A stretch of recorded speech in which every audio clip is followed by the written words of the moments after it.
안녕하세요. 저는 화려한 돌싱으로 여유 있는 삶을 즐기며 지금은 행복하게 살고 있는 40대 여자입니다.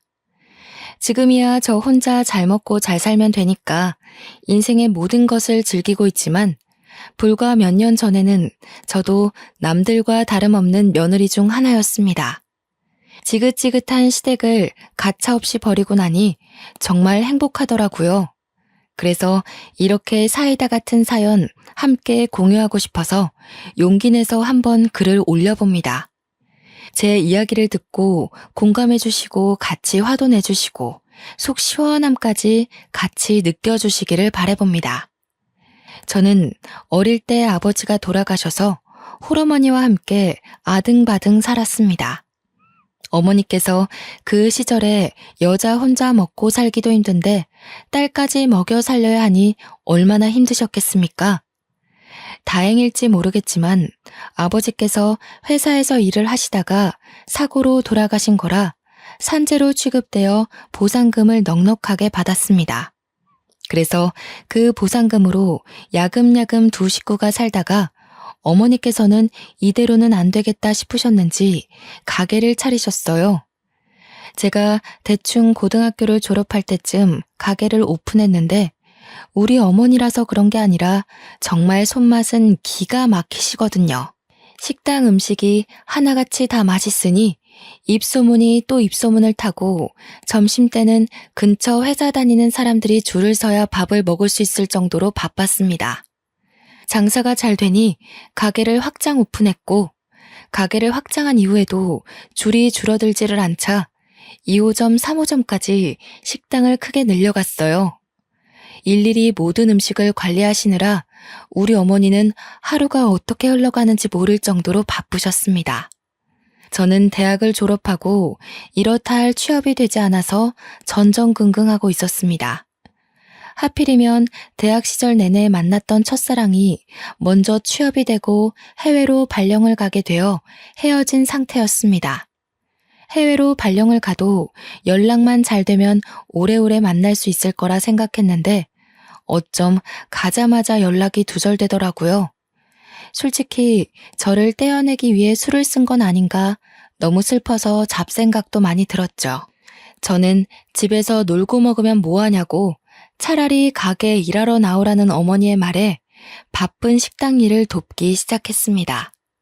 그래도 학교 다닐 땐 싹싹한 성격과 봐줄 만한 외모로 친구들도 많았어서 취업에 실패한 친구들 몇 명 끌고 식당에서 열심히 일을 했어요. 와, 식당 일이라는 게 보이는 게 전부가 아니더라고요.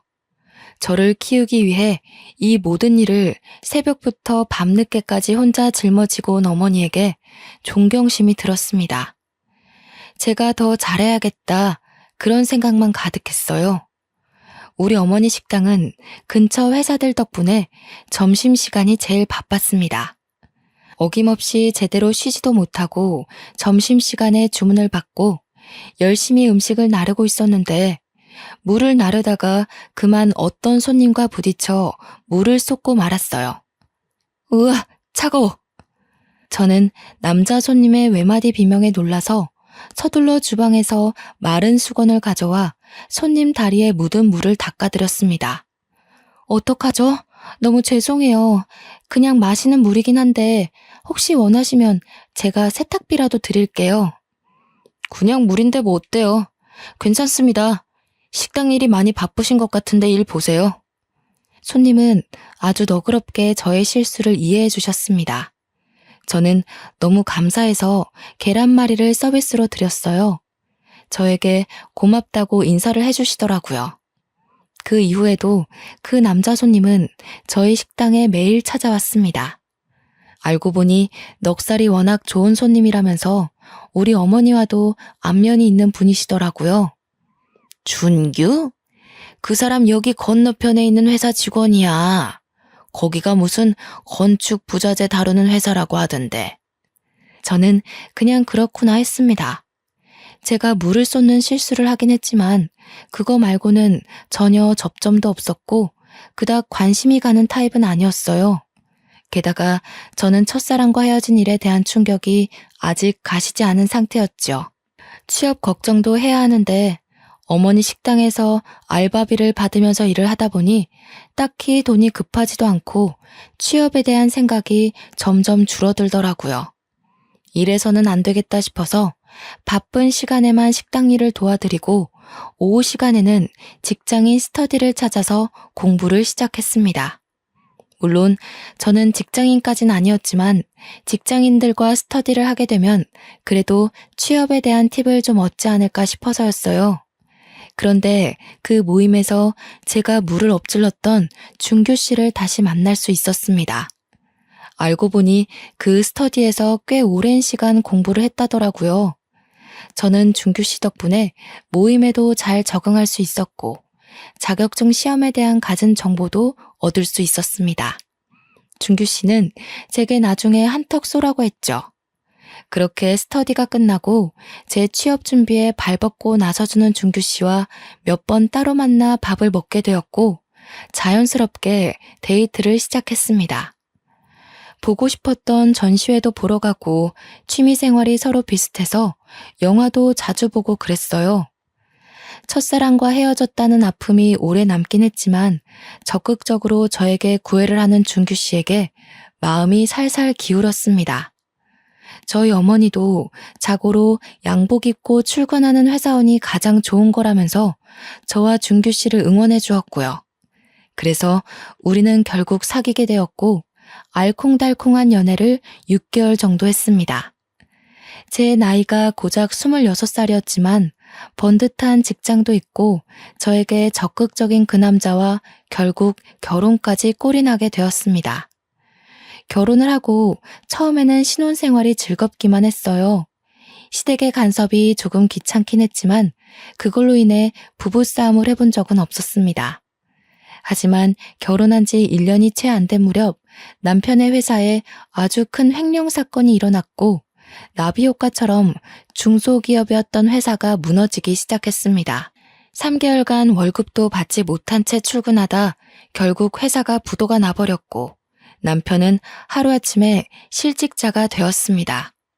그동안 쌓아두었던 퇴직금 또한 날려버리게 되었어요. 저희는 1년 넘게 수입이 전혀 없었던 상황이라 결국 카드비까지 떠안게 되었고 월세를 내지 못해서 집 보증금까지 모두 다 써버리고 말았죠. 여보, 이제 우리 어떡해? 주인 아줌마가 다음 주까진 나가래. 우리 오갈 데도 없는데 그냥 친정에 들어가는 건 어때? 그게 무슨 소리야. 쪽팔리게 친정에 들어가서 어떻게 먹고 자고 하겠어. 그러지 말고 우리 집에도 남는 방 있으니까 거기 들어가서 살자. 시댁에 들어가자는 거야? 그럼 어떡해. 넌 결혼한다고 취업도 아예 손 놨고 나 혼자 우리 두 사람 몫을 버느라 얼마나 힘들었는지 알아? 나도 우리 부모님 품에서 좀 쉬자. 내가 언제 맨날 놀기만 했어? 우리 엄마 식당 일 도와드리고 했지. 그러지 말고 우리 엄마 식당 하나 받아서 운영하는 건 어때? 월 수익이 꽤 되는데. 내가 여태 양복 입고 출퇴근한다고 얼마나 우리 부모님께서 뿌듯해 하셨는데 내가 지금 고무장갑 끼고 식당 일하게 생겼어? 넌 그렇게 생각이 없어? 내가 그러려고 4년제 대학 나와서 자격증까지 줄줄이 딴 줄 알아? 남편은 쪽팔리다는 이유로 저희 어머니 식당에서 절대 일할 수 없다고 고집을 피웠어요. 저는 직업에 귀천이 없다는데 우리 어머니를 그렇게 하등하게 생각했다는 사실에 너무나도 큰 충격을 받았습니다. 더불어 식당 일이 쪽팔리다고 말하는 남편에게도 너무나도 실망했고요. 하지만 정신 못 차리고 사업을 시작해볼까 한다면서 이곳저곳 기웃거리는 남편을 보니 친정에 들어가면 엄마가 많이 걱정하실 것 같더라고요. 그래서 어쩔 수 없이 남편 따라 시댁에 들어가게 되었습니다. 그 짧은 결혼 생활 동안에도 끊임없이 제게 잔소리를 하던 시어머니였는데 맨날 붙어 살면 얼마나 더 심하려나 걱정도 되었어요. 하지만 친정어머니가 걱정하는 게 더 싫었기 때문에 애써 씩씩하게 시댁에 들어가게 되었다고 말했습니다. 아니, 아무리 그래도 친정에 사는 게 좋지 않겠니? 나랑 같이 식당 운영하고 이 식당 물려도 받고 하면 노후 걱정은 없을 텐데. 우리 시어머니 나한테 되게 잘해주시는 거 알잖아. 아무래도 준규 씨도 시댁에 있는 게 덜 눈치 보일 거고. 회사 실직하고 마음이 많이 불편하고 그런가 봐. 이해는 한다만, 그래, 우리 사위가 워낙 싹싹하고 너한테도 잘하니까 내가 믿어야지. 시댁에서는 우리 어머니를 어떻게 보는지 모르겠지만 우리 어머니는 시댁을 아주 높이 평가하시는 분이었어요. 직장을 잃은 사위가 혹여라도 주눅이 들까 더 알뜰히 챙기기도 하셨고요. 저는 어머니의 마음에 빚이라도 지는 것 같은 기분이 들어서 죄송스러웠지만 내색하지 않았습니다. 시댁으로 합가를 하고 얼마 지나지 않아서 시어머니께서 아침마다 저를 불러내기 시작하셨습니다. 예, 아침밥 차리지 않고 뭐하니? 어제 준규 씨가 늦게까지 술을 마셔서 아침은 안 먹을 것 같아서요. 이따 점심에 콩나물 해장국 끓이려고요. 이게 무슨 말 같지도 않은 소리야? 준규 입만 입이니? 우리는 아침도 먹지 말란 소리야? 저는 솔직히 좀 당황스러웠습니다. 제가 시부모님 아침상까지 차려야 하는 거였을까요? 저도 오전 내내 늦잠을 자고 싶었는데 6시부터 깨워서 아침상을 차리라고 하니 너무 피곤하더라고요. 하지만 제 상을 꼭 받아야겠다고 말씀하셔서 어쩔 수 없이 아침상을 차리기 시작했습니다. 달그락거리는 소리가 시끄러웠는지 저보다 2살 어린 신우가 방에서 나와 빽 소리를 지르더라고요. 아니, 아침부터 왜 이렇게 시끄러워? 지금 밥 차리는 거 사방팔방 소문내는 거야? 신우는 참 버릇이 없었어요. 아무리 그래도 제가 손윗사람인데 존댓말까지 바라지도 않아요. 그치만 적어도 말은 예쁘게 해야 하지 않겠어요? 앞뒤가 없는 사람처럼 제게 막말을 쏟아내는 부류 중 하나였죠. 나도 밥 먹게 수저 놔줘. 아니, 근데 무슨 반찬이 나물밖에 없어? 순 야채 투성이네. 아, 밥맛 떨어져. 엄마, 나 그냥 안 먹을래. 반찬을 쓱 훑어보더니 반찬이 이게 뭐냐면서 저에게 핀잔을 주고는 화장실로 쏙 들어가 버리더라고요. 아침부터 저는 먹지도 않을 상을 차리는 것도 하나는데 반찬 투정까지 하니까 기분이 확 나빠졌습니다. 한바탕 아침 전쟁을 치르고 나서 방에 들어가 쪽잠에 들었는데 남편이 저를 깨우더라고요. 비몽사몽으로 일어나서 쳐다보니 저보고 해장국을 끓이라고 했어요. 저는 자다 말고 다시 나와 해장국을 끓여서 대접해 주었습니다. 그래도 내 남편인데 어떻게 하겠어요? 나 오늘 사업 같이 할 동업자 만날 거야. 사업에 대한 계획 접은 거 아니었어요? 접긴 뭘 접어. 그러면 평생 여기서 우리 부모님한테 손 벌리면서 살 거야? 그러지 말고 우리 엄마 가게 물려받자니까. 내가 고작 식당 일 일하려고 지금까지 쎄빠지게 공부한 줄 알아? 자꾸 그렇게 못 배운 티 내지 말고 당신도 돈 벌 생각해. 해장국을 후루룩 들이키더니 나갈 준비를 하는 남편을 보면서 서운했습니다. 예전처럼 전시회며 영화며 그런 여유 생활을 즐기자는 건 아니었지만 온통 적밖에 없는 시댁에 저만 덜렁 남겨놓고 나가는 남편이 참 싫었어요. 하지만 그럴 때마다 남편은 저에게 항상 똑같은 말만 했어요. 조금만 기다려봐. 아버지께서 우리 빚 갚아주시고 전세금만 다시 생기면 그때 분가해도 늦지 않아. 우리 빚이라고 해봐야 얼마 없는데 그거 우리 엄마한테 말해서 갚아도 되잖아요. 남편은 잠시 생각에 잠긴 듯 말이 없었습니다.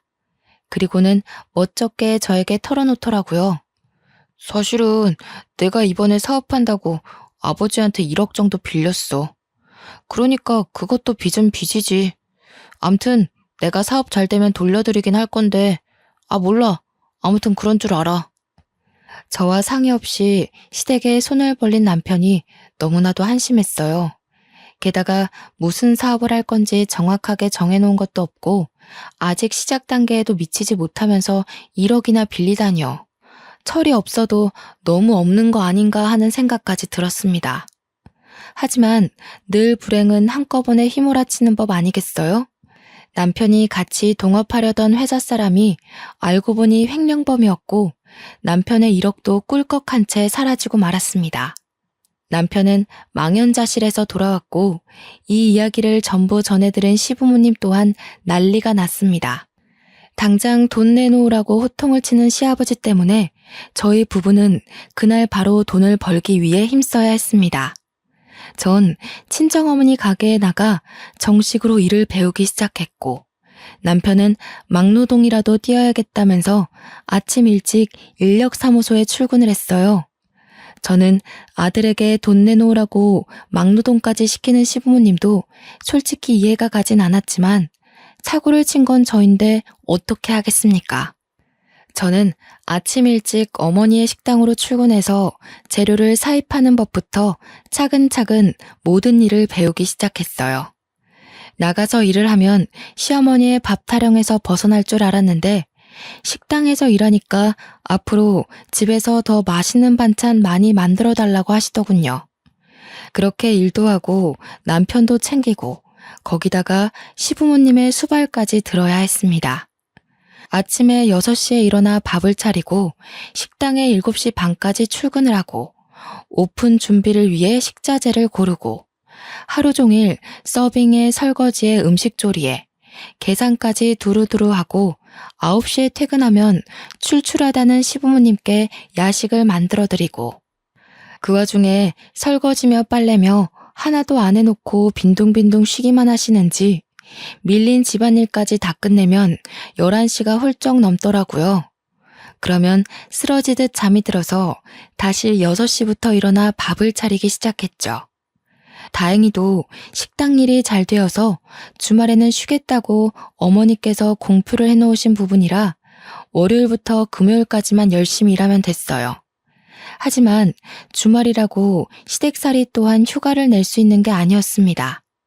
주말에도 아침부터 아침상을 차리고 집 청소기 싹 한번 돌리고 걸레질까지 하고 나면 점심시간이라 점심을 차리고 점심 먹고 난 뒤 설거지하고 빨래하고 쓰레기 버리고 나면 또 저녁 시간이고 쳇바퀴에 갇혀버린 쥐처럼 그렇게 쉴 새 없이 일했습니다. 신우는 정말 자기 속옷 하나 빨지 않는 그런 사람이었어요. 그런 주제에 시어머니보다 더 저에게 일을 시키고 싶어서 안달이 난 사람처럼 굴었습니다. 얼마나 어이가 없었는지. 아니, 내가 분명히 이 옷 비싼 거라고 손빨래 해달라고 했잖아. 이거 어떡할 거야? 레이스가 다 너덜너덜. 이거 비싼 거라고. 그럼 신우이가 직접 빨지 그랬어요. 이런 일까지 제가 해야 되나요? 저는 이 집 식구지 일하러 온 아줌마가 아니에요. 어머나, 무서워라. 지금 나한테 눈 부릅뜨고 말하는 거야? 우리 엄마한테 다 이른다. 일러요. 누군 엄마 없는 줄 아나. 나도 우리 엄마한테 다 이러면 되지. 참나. 그래서 내 옷 어떻게 할 건데? 그걸 왜 나한테 그러냐고요. 앞으로 신우 건 신우가 알아서 빨아요. 그거 하나 제대로 못해서 어디 시집이라도 가겠어요? 직접 해요. 이게 어디서 말대답이야? 내가 뭘 제대로 못한다고 난리셔? 나도 시집 가면 알아서 다 척척 잘할 거거든? 그리고 나는 엄청난 부잣집에 시집 갈 거라서 내 손으로 직접 할 일도 없어. 부잣집은 무슨 얼어 죽을 부잣집인지. 솔직히 얼굴이라도 연예인 뺨치게 생겼으면 말을 안 해요. 생긴 것도 그닥 이쁜 것도 아니면서 말이 좋아 부잣집이지 절대 시집도 못 갈 얼굴이거든요. 저는 이 거지 같은 시댁을 떠나고 싶었습니다. 그래서 등에 파스를 붙여달라는 남편을 붙잡고 이야기했어요. 당신도 노가다 하느라 힘들지 않아요? 그러지 말고 우리 친정에서 살면서 우리 엄마 일 도와드리고 그래요. 아니, 막말로 내가 사장도 아니고 거기서 무슨 일을 더 하겠냐고. 전골이나 나르고 공깃밥이나 푸고 있겠지. 그리고 이미 합가까지 한 마당에 뭐라고 하고 나가? 그럼 우리 부모님 수발은 누가 들어? 아니, 내가 시부모님 수발 드는 사람이에요? 말이 그렇다 이거지. 그리고 며느리가 시부모님 수발 드는 거야 당연한 거 아니야? 우리가 여기서 짐 싸서 나가면 그것도 체면 구기는 거야. 남편은 말도 안 되는 논리를 펼쳐가면서 저를 설득했어요. 설득이라기보다는 강요나 다름없었죠. 제 힘든 사정을 아시고 어떻게든 적게 일시키고 월급은 더 많이 주려고 애쓰는 우리 어머니랑은 달랐어요. 돈은 계속해서 밑 빠진 독에 물 붓는 것처럼 사라지고 그 와중에 빚 갚고 생활비까지 달라는 시댁 식구에 지방 청소까지 맡기는 신우는 용돈 달라고 당당하게 말하고 진짜 왜 이딴 집안에 시집을 왔나 싶었습니다. 그러는 와중에 아주 제 인생을 바꿔버릴 일이 생기고 말았어요. 어느 날부턴가 친정어머니 얼굴이 누렇게 뜨는 것 같아서 영양제도 챙겨드리고 푹 쉬시라고 했는데 갑자기 구토를 막 하시면서 쓰러지시길래 응급실에 갔더니 글쎄 검사 결과가 간암이라고 하는 거예요. 이미 진행이 꽤 되어 있다면서 친인척들 포함해서 최대한 많은 가족들이 이식 검사를 진행하는 게 좋겠다고 했습니다. 저희 친정어머니에게 남은 가족은 저 하나뿐이라 하늘이 무너지는 것 같았습니다. 하지만 저는 저 혼자라도 이식 적합 검사를 받겠다고 했고 적합 판정이 나오면 무슨 일이 있어도 수술을 하겠다고 마음을 먹었습니다. 그리고 이 사실을 시댁 식구들에게도 말했어요. 저희 어머니께서 간 이식 수술을 하셔야 한다고 합니다. 그래서 저 한 달 뒤에 적합 검사 받으러 가요. 아니, 장모님이 간 이식을 받으셔야 한다고? 왜? 간암이시래. 아니, 그러면 간 이식하고 임신은 어떻게 하냐? 그거 애는 낳을 수 있는 거냐? 절대 안 되지. 간 이식하면 평생 약 먹어야 되거든. 먹어야 되는 약도 엄청 많아서 애 낳으면 기형아 나을걸. 아니, 무슨 말씀을 그렇게 하세요? 절대 반대다, 절대. 너는 이제 출가 외인, 우리 박신의 집 식구인데 어디 내 허락도 없이 간 이식을 한다는 거야? 그게 무슨 소리세요, 아버님. 저희 엄마 죽어요, 간 이식 못 받으면. 유일하게 남은 가족이 저 하나뿐인데 그럼 제가 해야지 누가 하겠어요? 우리 집 대를 끊어놓으려고 작정을 했구나. 절대 안 돼. 시댁 식구들은 저에게 간 이식을 절대 하지 말라고 했어요. 저는 기가 막혔습니다. 하나뿐인 저의 가족이자 저를 평생 사랑으로 아껴주신 저희 어머니께 제 간 하나 못 드릴 이유가 있겠습니까? 어머니를 살릴 수만 있다면 심장도 떼어드릴 수 있는 마음이었어요. 당연히 제가 해야 된다고 생각했고 저 아니면 안 된다고 생각했습니다. 너 만약 잘못되면 우리 아들은 어쩌고? 솔직히 사돈어른 안 되긴 했지만 그래도 살 만큼 사신 분이고 또 돌아가시고 나면 식당도 다 우리 거 되는 거 아니니? 그러면 우리 살림도 좀 필 텐데. 아 맞다. 보험도 꽤 있으시지? 저는 시모의 말에 혼이 쏙 빠지는 기분이었습니다.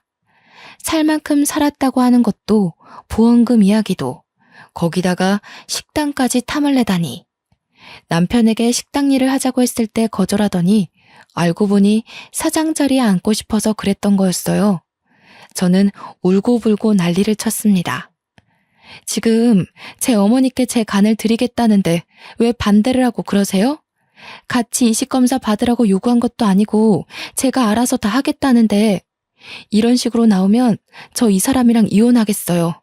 제가 여기서 식모 취급 당하면서 사는 거 알면 우리 엄마가 속상할까봐 말도 못했는데. 식모? 어머 얘 말하는 싸가지 좀 봐라. 언제 우리가 식모 취급했니? 네 남편이 말아먹은 재산이 얼만데 그런 식으로 말을 해? 그리고 이혼? 이혼을 어디 버릇없이 우리 앞에서 말을 해? 당연히 시댁에서는 노발대발 난리가 났고 남편 또한 제가 심했다고 저한테 뭐라고 하더라고요. 저는 할 말을 잃었습니다. 그냥 아무 생각도 들지 않고 기력도 없어 방에 들어와서 잠을 청했어요. 한참을 거실에서 시댁 식구들이랑 이야기를 나누던 남편이 방에 들어와 저에게 치근덕대더라고요. 저는 남편이 계속해서 미안하다고 말하면서 다가오길래 그냥 적당히 받아주고 푹 잠이 들었습니다. 다음날 아침이 되었는데도 상을 차리라고 깨우지 않더라고요. 그래도 전날 질러둔 게 있어서 찔려서 그러나 싶어서 저도 아침상을 차리지 않았고요.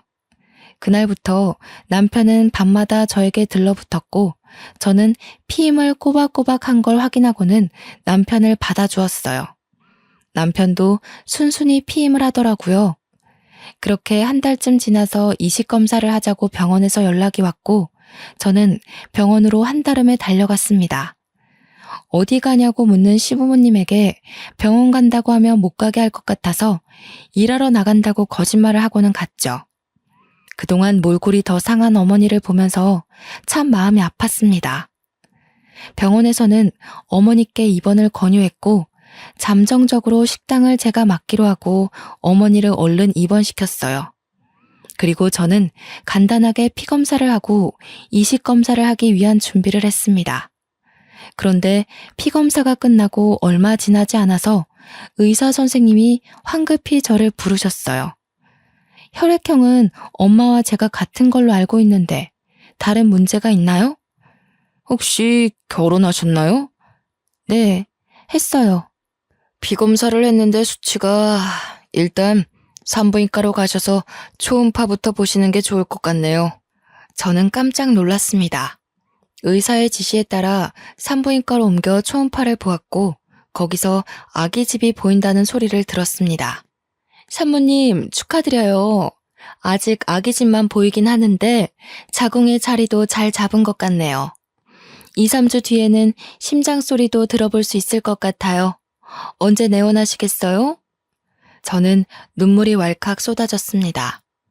너무나도 소중한 새 생명인데 하필이면 이런 타이밍에 찾아오다니 하늘도 무심하다는 생각이 들었습니다. 분명 피임도 매번 까먹지 않고 하고 있었는데 어떻게 임신이 된 건지. 결국 병원에서는 임신 초기 단계이고 절대 안정을 취해야 된다고 했고 간이식 검사도 할 수 없다고 했습니다.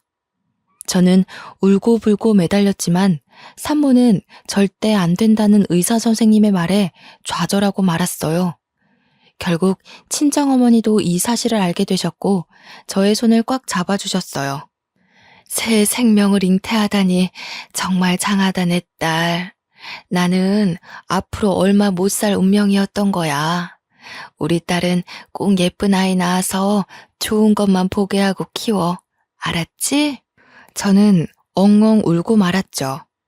결국 퉁퉁 부은 눈으로 시댁에 돌아오니 가자미 눈을 하고 시어머니께서 저를 째려보시더라고요.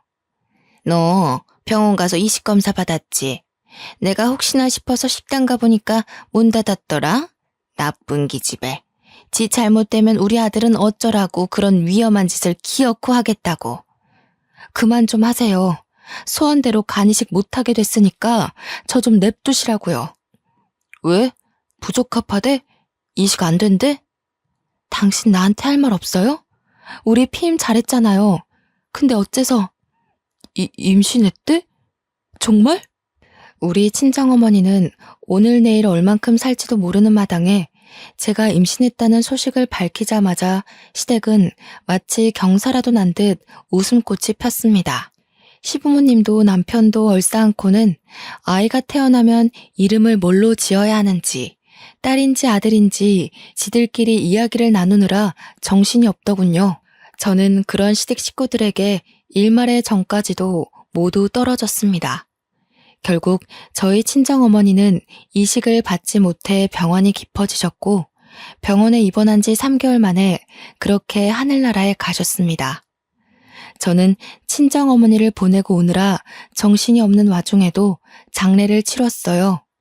아이를 가지는 바람에 결심했던 이혼도 미루게 되었죠. 모든 장례가 끝나자마자 남편은 숨겨두었던 본색을 드러냈습니다. 가게 말인데 그거 운영을 내가 하면 좋을 것 같아. 그게 무슨 소리야? 고무장갑 끼고 일 못하겠다며. 식당 일 하려고 4년제 대학 나온 거 아니라며. 왜 소리를 지르고 그래? 어차피 사장님 하는 건데 식당이나 사업이나 그게 그거지. 그리고 사장이 고무장갑 끼는 거 봤어? 어차피 운영은 당신이 다 할 줄 알고 나는 관리만 하겠다는 거지. 우리 준이도 취직시켜주고 우리 엄마 아빠도 2호점 3호점 운영하고 하면 딱이겠다. 저희 어머니께서 피땀 흘려 일궈낸 사업을 홀라당 가져가겠다고 하는 그 모습이 정말 짐승 같았습니다. 저는 절대로 안 된다고 했어요. 절대 안 돼. 싫어? 우리 엄마 가게 탐내지 마. 그렇게 욕심부려서 좋을 게 뭐가 있어. 이제 남은 건 우리 부모님 뿐인데.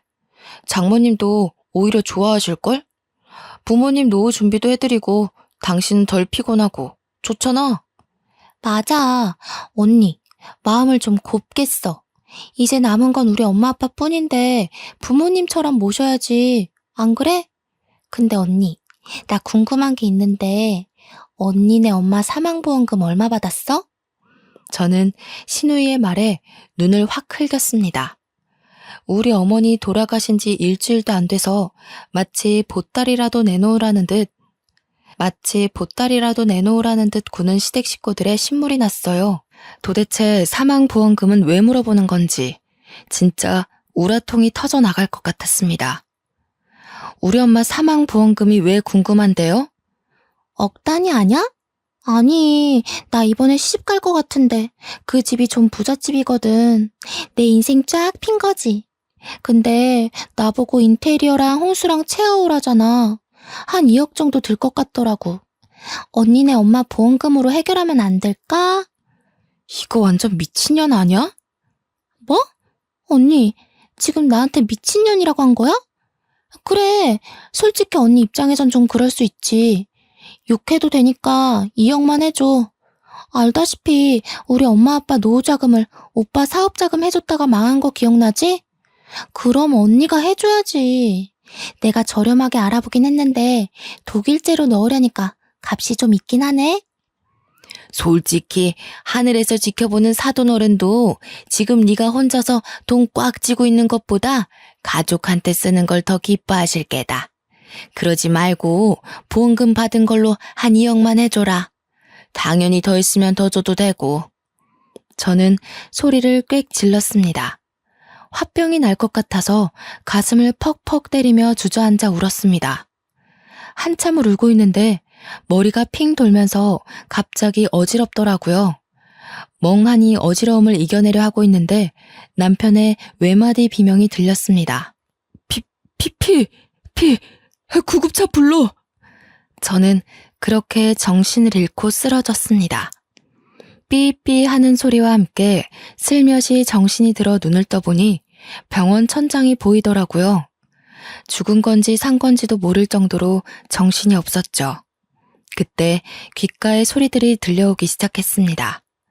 남편과 시댁 식구들의 대화였어요. 저는 잠에서 깬 걸 들키지 않으려 눈을 다시 감았습니다. 진짜 그 타이밍에 애가 딱 들어서서 다행이지.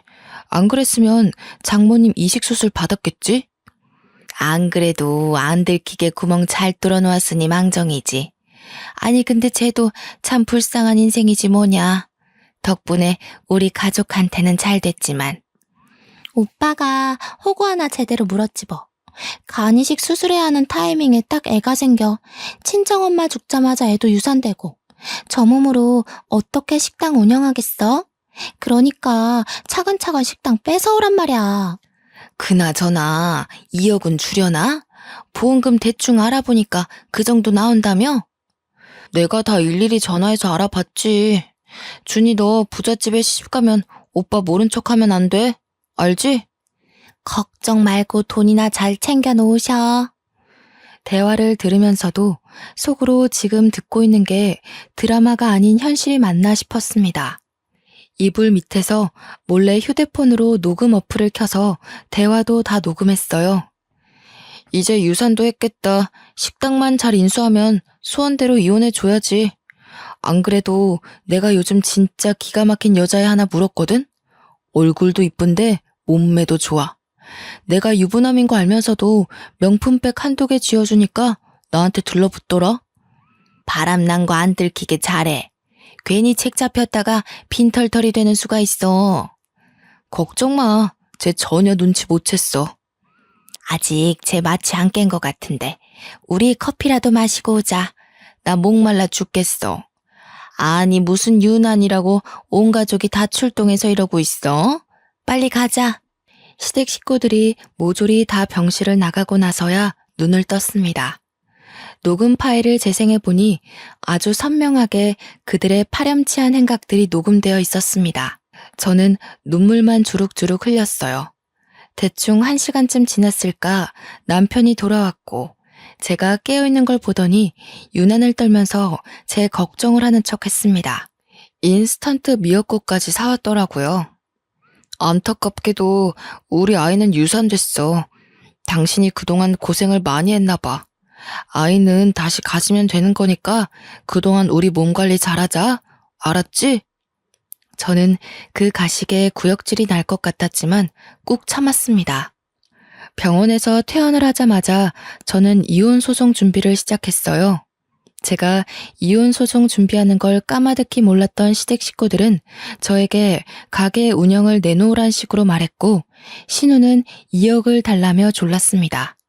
저는 천천히 기다려보라는 희망 고문을 했죠. 일주일이 넘게 지나고 모든 자료를 변호사님께 넘겼고 소송 준비가 끝났다는 연락이 오자마자 저는 이혼 서류를 들이밀었습니다.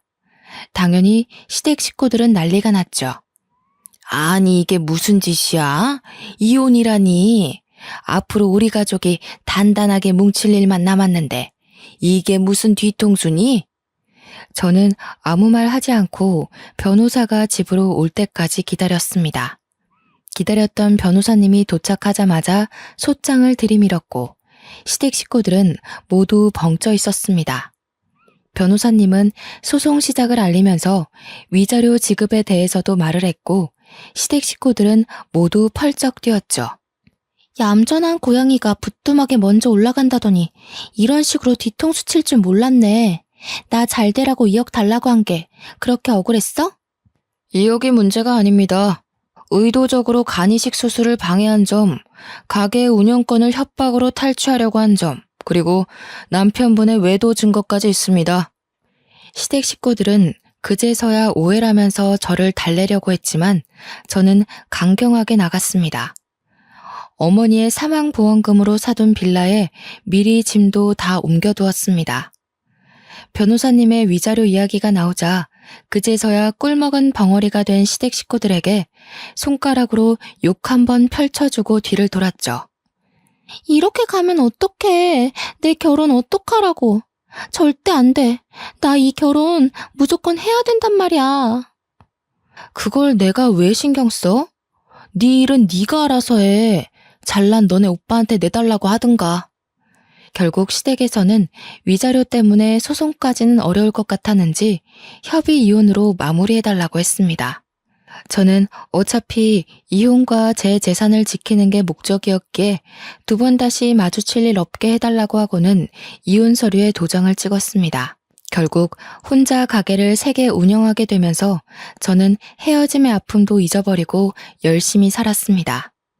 그러던 와중 전 남편은 다시 돈을 벌기 위해 노가다를 뛴다는 소식을 들었고 신우는 2억을 준비하지 못한 채 어영부영 결혼 준비를 한다는 이야기를 들었습니다. 저는 마음이 좀 가라앉으니 파렴치한 놈들에게 복수를 하고 싶다는 생각이 들었어요. 그래서 신우의 부잣집이라는 시댁에 수소문했고 결국 흥신소를 통해 정보를 얻었습니다. 만발의 준비를 하고 평일 저녁에 신우의 예비시댁에 다짜고짜 찾아갔습니다. 제가 누군지 모르는 눈치라 저도 어떻게 말을 열어야 하나 고민했지만 그간의 서름이 복받친 덕인지 신우의 예비시모 앞에서 잘잘 이야기가 나오더라고요. 저는 그간 제가 당했던 수모와 간이식을 하지 못해 어머니를 보내야 했던 일, 이혼한 일까지 모두 알려드렸습니다. 예비 시댁에서 준비하라던 2억도 제 어머니의 보험금으로 충당하려 했다고 이야기하자 예비 시댁에서는 난리가 났어요. 신우의 예비 시모는 제 손을 꼭 잡고 너무나도 고맙다고 이야기해 주었습니다. 차라도 한 잔 마시고 마음을 진정시키라고 하시기에 그제서야 소파에 앉아 집을 둘러보는데 거실 한가운데 걸린 가족 사진에 너무나도 낯이 익은 사람이 있었습니다. 바로 제 첫사랑이었어요. 때마침 퇴근을 한 건지 제 첫사랑이 집으로 들어왔습니다. 저는 너무 놀라 찻잔을 깨버렸고 첫사랑도 그 소리에 저를 보고는 놀란 눈을 했습니다. 아니, 당신이 준이랑 결혼하려던 그 남자야? 준이? 박준이? 아니, 그건 우리 동생이랑 결혼하려는 여잔데? 그건 그렇고, 당신이 어떻게 여기에 있어? 나 찾아온 거야? 아니, 이게 무슨 일이야? 둘이 아는 사이예요? 어떻게?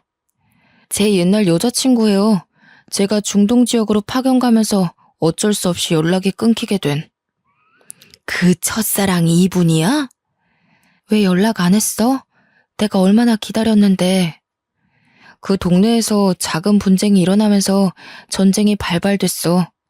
아무것도 준비 못하고 급하게 떠난 파견이라 인터넷도 먹통되고 휴대폰도 잃어버리고 연락할 방법이 없었어.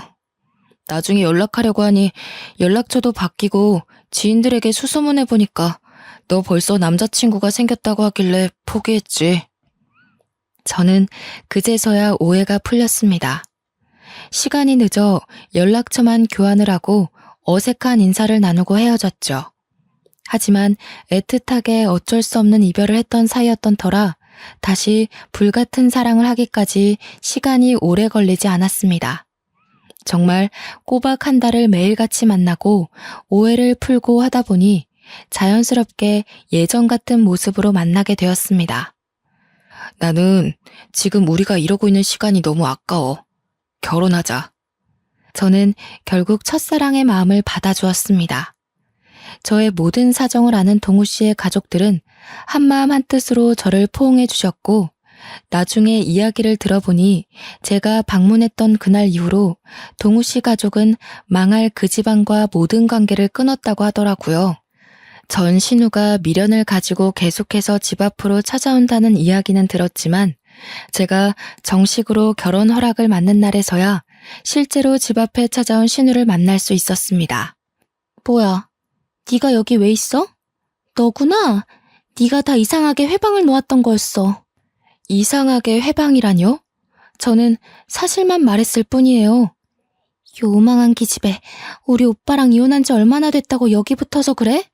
어머니, 저런 기집애는 받아주고 왜 저는 안 돼요? 쟤도 2억 해운대요. 그거 다 지 엄마 죽고 받은 보상금이에요. 소름 돋지 않으세요? 이 집의 며느리가 될 사람은 나밖에 없는데 너 니네 엄마 죽은 보험금으로 시집 가려니까 좋니? 좋아?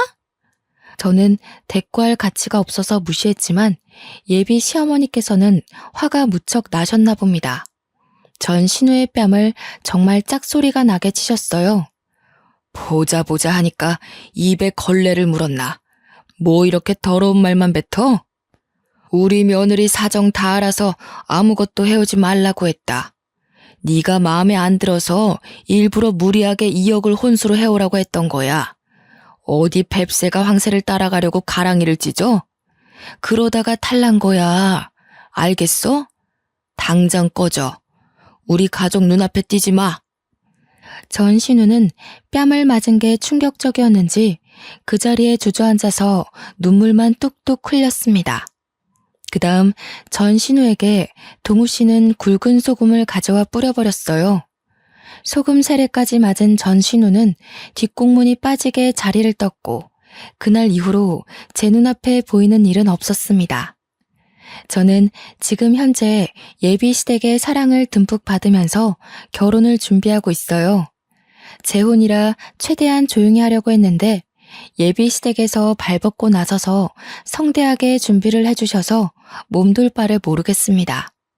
이제 가족의 연을 맺게 된 동우 씨의 동생도 전 신우의 실체를 밝혀주어서 너무 고맙다며 쑥스럽게 제게 인사를 하더라고요. 저의 고생길은 여기서 끝이 난 것 같습니다. 여전히 식당을 잘 운영하고 있고 동우 씨도 무리하지 않는 선에서 저를 도와주고 있고요. 인생의 볕들 날은 언제고 기다리면 오는 것 같습니다. 사연을 들어주신 여러분에게도 곧 행복한 일들만 가득하길 바라겠습니다. 감사합니다.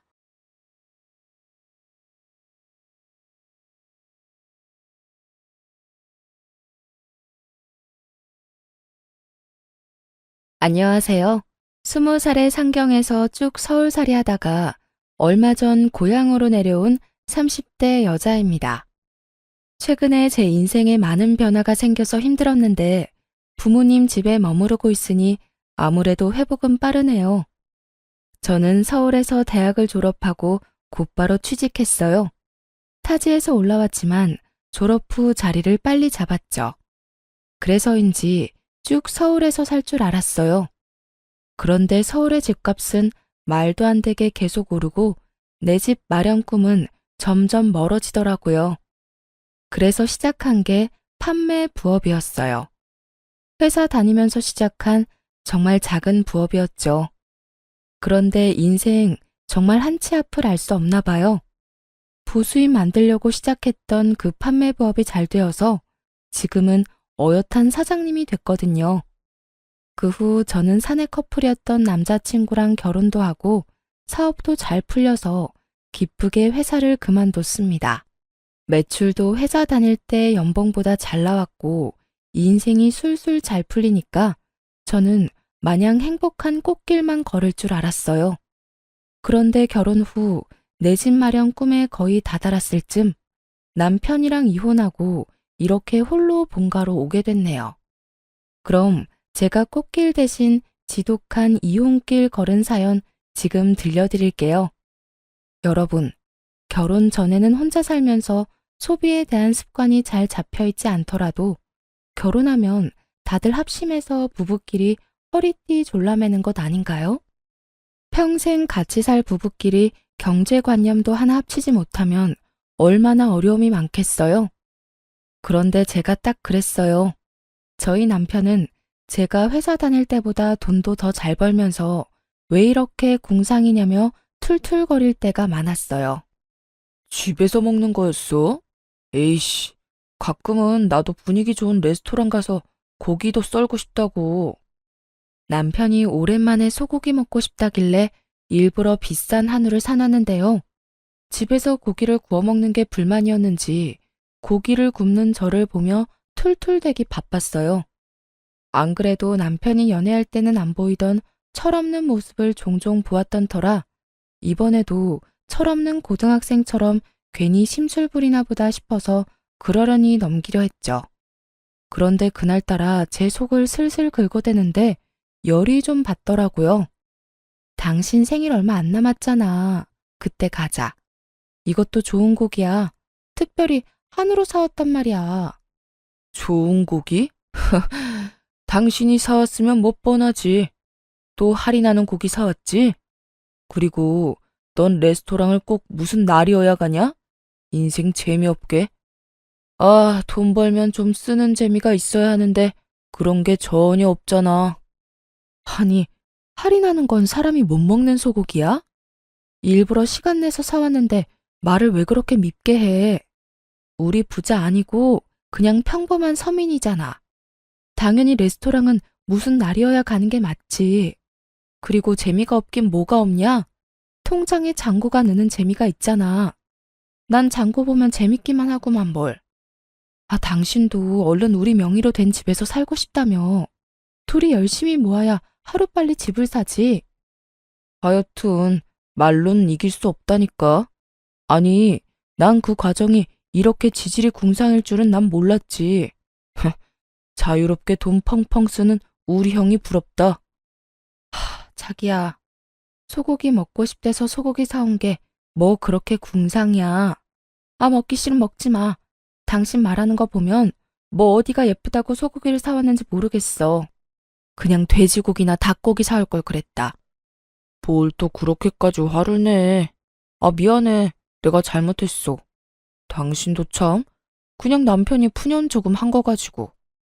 남편은 제가 고기를 구우면 막상 맛있게 잘 먹을 거면서 그렇게 꼭 눈치 없는 밉상처럼 한마디씩 흘리더라고요. 아니, 저희 부부가 먹는 양이 적은 것도 아니고 레스토랑 가서 스테이크 먹으면 20만 원은 거뜬히 나오거든요. 저도 나름 감성적인 여잔데 그런 분위기 왜 안 좋아하겠어요? 하지만 저는 분위기 따지며 큰돈 쓸 바에는 집에서 한우 10만 원치 먹는 게 낫다고 생각했거든요. 그리고 분위기만 따지는 소비는 내가 원하는 내 집 마련 시기를 점점 늦추기만 할 뿐이잖아요. 뭐 남편도 언행 불일치이긴 했어도 저와 같은 꿈을 꾸고는 있었어요. 아무래도 혼자 집을 마련하기는 좀 힘들어도 둘은 좀 낫잖아요. 이제 인생의 큰 숙제인 결혼도 했으니 얼른 돈 모아서 집도 사고 무엇보다 자기 형만큼 잘 살고 싶다는 욕심이 큰 사람이었어요. 하지만 돈 모으는 과정이 폼나는 게 아니라는 걸 저희 남편은 인정하고 싶지 않은 눈치였죠. 그도 그럴 것이 시숙이 딱 남편이 동경하는 삶을 살고 있었거든요. 주말이면 골프 치고 레스토랑 가는 것들이 시숙에게는 너무나 당연하고 평범한 일상이어서 남편이 참 부러워했죠. 글쎄요. 저는 남편만큼 그런 것들이 크게 부럽지는 않았어요. 시숙이 얼마나 많은 돈을 버는지까진 잘 모르지만 그런 소비 습관은 자칫 위험하다고 생각했거든요. 시숙은 사업을 해서 비교적 큰 돈을 굴리는 사람이었어요. 그래서 씀씀이도 저희와 급이 달랐죠. 1억 넘는 외제차는 기본이며 머리부터 발끝까지 명품 하나씩은 꼭 지니고 다니더라고요. 하지만 겪어보니 형님 내외의 그 속내까진 명품이 아니더라고요. 우리 어머니 음식 싹 비웠네요. 다행히 입맛에 맞으셨나 봐요. 그래, 여기 참 음식이 하나같이 정갈하고 맛있구나. 이런 곳은 또 어떻게 찾은 거야? 저번에 거래처랑 미팅 끝나고 여기서 한 끼 대접받았거든요. 너무 괜찮아서 식구들 여기 꼭 한번 데려오고 싶었어요. 우리 장남 덕분에 내가 오늘도 한 끼 든든하게 잘 먹었다. 허허허, 식구들 다 나 아니면 누가 챙겨요? 제가 잘 대접해야죠. 근데 말이다. 둘째 너희들은 우리 장남한테 이렇게 얻어먹고 항상 잘 먹었다는 인사는 제대로 하고 있는 거냐? 이놈아, 형이 아무리 돈을 잘 번다지만 가끔씩은 너희가 살 때도 있어야지. 남편에게 그런 말을 하면서 꼭 제게 눈을 흘기는 시모였죠. 제가 시댁에 돈 쓰지 말라고 남편 잡은 것도 아닌데 말이죠. 시모는 식구들과 식사할 때마다 꼭 저희에게 그런 잔소리를 했어요. 언제나 형 부부를 본받아라. 이런 형이 어딨냐고 말이죠. 시모는 특히 식사 직후 입에 침이 마르도록 시숙과 형님에 대한 칭찬을 늘어놓았어요. 그리곤 끝은 꼭 저희를 나무랐죠. 저희 부부가 딱히 잘못한 것도 없었거든요. 처음에는 그냥 시모가 밥을 먹으면 입으로 소화시키는 스타일이구나 하며 참았어요. 그런데 참는 것도 한두 번이지. 저도 여러 번 듣다 보니 너무 거북해서 어느 날은 가만히 있지 못하겠더라고요. 무엇보다 제겐 당당히 나설 수 있는 이유가 충분히 있었어요. 시숙은 다 같이 외식할 때면 꼭 나서서 이렇게 큰 소리치곤 했어요. 오늘 식사는 이 장남이 계산할게요. 난 정말 우리 가족들 입에 들어가는 건 하나도 아깝지 않아. 처음에는 저도 감사했는데 나중에는 그냥 엄청 웃겼어요. 자기가 식사 계산한다고 온갖 생색내며 계산하더니 막상 집 가면 남편한테 식사값의 반을 입금하라고 연락이 왔거든요. 저도 이 사실을 나중에서야 알았어요. 남편은 평소에 눈치 없이 제 속을 잘만 긁으면서 어쩜 자기 식구들 앞에서는 한마디도 못하는 거예요. 참 못났죠? 아니, 이번 식사는 진짜 아주버님이 사는 거 아니었어? 매번 왜 어머님 앞에서는 본인이 결제한다면서 큰소리치고 뒤에서 얌체같이 당신 보고 돈을 보내래? 그거야 그냥 형도 엄마 기분 좋으라고 그러는 거지 뭐. 그러니까 그게 뭐야. 사람 바보 만드는 것도 아니고. 난 더 이상 형님이랑 아주버님 장단에 맞춰주기 싫어. 게다가 어머님은 항상 우리 계산 안 한다고 눈치 주잖아. 잘못한 것도 없는데 왜 우리가 눈칫밥을 먹어야 해? 저는 아무리 생각해도 이해가 안 되는 행동을 남편은 그래도 엄마 앞에서 장남인 형의 길을 세워주는 게 동생으로서 도리라며 당연하게 생각하더라고요. 이게 다 효도라며 모질이 같은 말을 하는데 속에서 천불이 났어요. 그리고 시숙 내외가 가만히 있으면 모르겠는데요. 매번 돈은 저희랑 나눠서 내면서 양심에 찔리지도 않는지 온갖 생색을 내는 꼴이 너무 보기 싫더라고요. 심지어 자기들은 돈도 많아서 명품 휘감고 다니면서 왜 그런 거짓말을 하는지 도무지 이해할 수가 없었어요. 오늘 밥값도 또 우리 장남이 혼자 다 계산하는 거냐? 둘째 너는 형이 계산하기 전에 좀 나설 수 없어? 엥.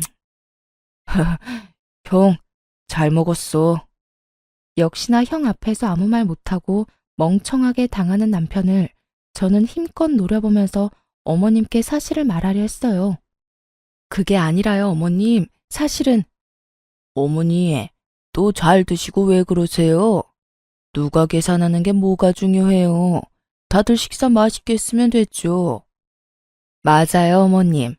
이 사람이 장남이니까 서방님이 계산하는 건 또 절대 못 보잖아요. 동서, 우린 정말 괜찮아. 네? 아니, 형님. 그런데 제가 억울해서 뭐라 말하려더니까 형님이 눈치채고 제 말을 딱 끊어버리는 거 있죠? 어머님, 그리고 좀 더 여유로운 쪽이 계산하는 게 맞죠. 저희는 정말 누가 계산하고 그런 거 전혀 신경 안 쓰니까 너무 그러지 마셔요. 언젠가는 서방님이랑 동서도 크게 쏘겠죠. 그치, 동서? 형님이 그 순간 제게 윙크하면서 말하는데 어이가 없어서 말문이 턱 막혀버리더군요. 그리고 어머님, 저희 남편이요. 저한테는 새 옷 한 벌 사주는 것도 아까워하는데 어쩜 식구들 챙기는 건 진짜 끔찍해요. 여보, 나한테도 좀 잘해. 허허허, 내가 항상 당신한테 고맙고 미안하지. 두 사람 정말 보기 좋구나. 둘째 너희는 이 모습 잘 보고 배워라. 에휴, 가족들한테 푼돈 아껴서 얼마나 잘 살려고 그러는지 원. 엄마, 둘째도 얼른 돈 모아서 자기 집 마련해야죠. 에이그, 그건 또 그렇네. 돈이 웬수다 웬수야. 엄마, 저희도 노력하고 있어요. 시모에게 대놓고 안 좋은 말을 듣는데도 아무 변명 없이 너털웃음 짓는 남편을 보고 저는 결심했네요. 얄미운 아주버님과 형님을 그날은 꼭 한 방 먹이기로요. 어머, 그런데 형님, 이건 또 못 보던 가방이네요. 아, 얼마 전에 아주버님 출장 갔다가 사왔다는 그 구하기 어렵다는 땡땡 명품백 맞죠? 응? 무슨 소리야, 동서. 에이, 좋은 가방 들고 계신데 티를 안 낼 수가 없죠. 그리고 저번에 전화로 말해주셨잖아요. 얼마 전에 연예인이 메고 나와서 구하기가 하늘의 별 따기라던 가방이 이거 맞죠? 아주버님 참 능력도 좋으시네요. 이 비싼 가방을 형님한테는 턱턱 사다 주시고 전화로 들었던 것보다 실물이 더 예쁘네요. 평소에 제가 궁금해하지도 않는데도 그렇게 전화를 해서는 선물 하나 받을 때마다 그렇게 자랑질을 해댔거든요. 보통 시숙이 출장 가서 사온 선물들은 다 비싼 명품이었으니까요. 그러니 오만 곳에 자랑하고 싶어서 입이 얼마나 근질거렸겠어요. 그리고 제가 평소 검소하게 다니고 명품도 들지 않으니까 신난 형님은 은근히 염장을 지르며 저를 무시했었거든요. 그래서 시모 앞에서도 그 명품 자랑질을 어디 마음껏 해보라고 제가 판을 깔아줬죠. 시숙 역시나 제 말에 많이 당황한 듯 보였어요. 형님은 곤란한 얼굴로 누나를 요리조리 굴려댔어요. 시숙 눈치 한번 봤다가 다시 시모 눈치 봤다가 아주 바빴죠. 에이, 동서, 무슨 소리야. 저 가방 얼마 안 해. 아, 역시 아주버님한테는 국산차 한 대 값이 그렇게 큰 돈은 아닌가 봐요. 저는 무서워서 남편이 그런 비싼 가방 사준다 해도 싫다고 거절했을 거예요. 뭐? 국산차? 네, 어머님. 아주버님 정말 로맨티스트이지 않아요? 출장 갈 때마다 어떻게 한 번도 빼먹지 않고 구하기 어려운 명품백을 턱턱 구해오시는 건지. 으이그, 여보. 아주버님이 형님한테 이렇게 잘하는 걸 당신은 좀 보고 배울 필요가 있어. 그게, 여보, 그건 지금 할 얘기가 아닌 것 같은데. 응? 뭐가? 저는 아무것도 모른다는 얼굴로 해맑게 웃었어요. 남편이 눈치 보느라 진땀 빼고 있을 때 시모는 역시나 제가 예상한 반응을 보였죠. 참나, 넌 네 애미는 생각이 안 나던? 엄마, 그게요. 애미야, 너는 네 시애미 생각 안 나던? 어머님, 그런 거 아니에요. 아니긴 뭐가 아니니? 너네 지금 늙은이는 명품이고 뭐고 그냥 돼지처럼 배만 불리면 된다 그거지? 난 뭐 먹을 줄만 알아?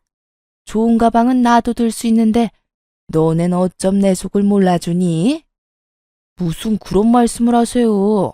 어머님, 그런 거 아니에요. 아니긴 뭐가 아니요? 그러게. 당신은 뭐하러 가방 자랑을 했어? 사실 짝퉁이잖아, 그거. 그래. 엄마, 저 가방 얼마 안 해요. 그렇지. 짝퉁인데 내가 너무 오버했네. 맞아요, 어머님. 이거 가방 짝퉁이에요. 짝퉁은 무슨? 아니, 정말 너희 나를 호구로 보는 거니? 명품 모르는 내가 봐도 딱 알겠다. 엄청 비싼 가방이란 걸. 그리고 저는 마지막으로 결정타까지 날렸답니다. 어머, 어머님, 제가 괜한 말을 했나 봐요. 죄송해서 어쩌죠? 그럼 오늘은 저희가 계산하고 저희는 이만 일어날게요. 매번 반반 계산해서 마음이 많이 쓰였거든요. 뭐? 아니 이건 또 무슨 소리야? 반반? 네? 그게요. 그동안 아주버님이 계산하면 저희가 항상 식사값 절반은 따로 입금해 드렸거든요. 그게 항상 마음에 너무 걸렸어요. 어머님, 많이 서운하셨죠? 한 번은 저희가 사야지 했는데 지금껏 계속 반만 계산했네요. 진실을 안 시모는 차마 장남한테 대놓고 창피 죽인 그런지 형님을 한번 째려보고 한숨을 푹푹 쉬며 자리를 떴습니다. 장남이랑 큰며느리가 자기들 명품 살 돈은 있으면서 식구들 밥 한 끼 살 돈은 없나 보구나. 에휴. 아이고 내 팔자야. 어디 서러워 살겠냐? 형님은 시모가 무서운지 쥐 죽은 듯 잠자코 있었어요. 그런데 시모가 사라지자마자 제게 기다렸다는 듯 목에 핏대까지 세우며 따지더군요. 동서, 아니, 동서 정말 웃긴다. 여태 가만히 있다가 오늘은 갑자기 왜 나서서 집안 분위기를 이렇게 망쳐? 제가 뭘요? 저는 그냥 형님 가방이 정말 예뻐서 칭찬한 것뿐인데요. 참나, 지금 명품 가방 없다고 질투하는 거야 뭐야? 잔뜩 화난 시숙 역시 저와 남편에게 눈을 부라리며 말했어요. 가방도 가방이지만 내가 진짜 엄마 앞에서 쪽팔려서. 아니 재수씨, 이게 도대체 무슨 상황입니까? 아주버님, 혹시 밥값 이야기 때문에 그러세요? 그런데 아주버님, 어머님 앞에서는 쪽팔리고 동생이랑 제 앞에서는 괜찮으세요? 저라면 동생 앞에서 더 쪽팔릴 것 같은데. 아니, 뭐요? 그렇잖아요. 매번 가족 식사할 때 계산은 같이 하면서 혼자 다 계산하는 척 하셨잖아요. 어머님한테 칭찬도 혼자 들으시고. 동서, 지금 사람 좋아 보이니까 우리가 호구로 보여? 어디 감히 윗사람한테 그런 식으로 나와? 네, 그러니까요. 저도 가만히 있으면 계속 호구될 것 같아서 그랬어요. 어머님이랑 식사할 때 매번 저희도 같이 돈 내는데 왜 어머님한테 안 좋은 소리만 들어야 하는지 이해가 안 갔거든요. 어머님이 저희 부부 나무라실 때 한 번이라도 그런 거 아니라고 아주버님이나 형님이 나서서 말해준 적 있나요? 아무튼 오늘이라도 오해를 풀어서 너무 다행이네요. 흥분해서 발음이 다 꼬이는 시숙과 형님과 달리 저는 똑부러지게 흥분하지 않고 조용히 사실만 전달했어요. 그러자 시숙과 형님은 아무런 말을 잊지 못하고 붉어진 얼굴로 부들부들 대더라고요. 아무리 생각해봐도 없죠? 어머님 옆에서 저희 나무라는 거 더 거두시느라 바빴으니까요. 그렇게 둘은 바삐 자리를 떴어요. 오늘따라 왜 이렇게 요란 법석이냐며 헛기침을 하면서 사라지더군요. 그때까지 바보 같은 남편은 제 눈치만 봤어요. 괜찮아? 자기 진짜 멋지다. 우리 형한테 한마디도 안 지고 할 말 다 하는 모습 대단해. 으유, 그게 남편이 할 말이야? 너만 믿고 결혼한 내가 바보 천치다. 아무리 가족 사이라도 분명히 할 건 해야지. 앞으로 말이야, 이런 일 또 생겼는데 가만히 호구처럼 앉아있기만 해봐. 아주 그땐 그냥은 안 넘어가. 알았지? 뭐 가만히 있으면 이혼이라도 하게? 장난 아니야. 진짜 내 말 새겨들어. 당신이 중심을 잘 잡아야지. 알겠습니다. 앞으로는 잘하겠습니다. 아내 말을 새겨 듣겠습니다. 충성! 저는 그 이후로 시숙이 생색내는 꼴 안 봐서 속이 엄청 시원했어요. 시모도 더 이상 저희에게 시숙 본받으라는 잔소리를 하지 않았죠. 무엇보다 형님의 명품 자랑하는 전화가 뚝 끊겨서 너무 좋았고요. 그런데 그 사건 이후 가끔씩 보이는 남편 반응이 너무 웃기더라고요. 제가 나설 때는 가만히 있더니 자기도 막상 생각할수록 분이 났나 봐요. 근데 우리 형 진짜 생각할수록 너무한 것 같아. 내가 그동안 동생이라서 참고 말은 안 했는데 나 엄청 섭섭했어. 그날 당신이 한 방 먹여주니까 내 속이 뻥 뚫리더라. 여보, 그때 형수 당황하는 얼굴 봤어? 정말 웃기더라. 그러니까 명품 자랑도 적당히 하시지. 누군 뭐 들 줄 몰라서 안 들어? 당신이 버는 돈이 얼만데. 그래도 그동안 형이라고 형 대접하겠다고 자존심 부리지 않은 남편을 착하다고 해야 할까요? 아님 멍청하다고 해야 할까요? 저는 그냥 그때까지는 남편이 그저 짠하다고 생각했어요. 하지만 남편 놈은 아직도 정신을 못 차리고 호구짓을 자처하더라고요. 결국 저와의 약속을 지키지 못하고 저한테 실망감만 안겨주더군요. 제가 너무 큰 욕심을 부려 그에게 많은 걸 바랬던 걸까요?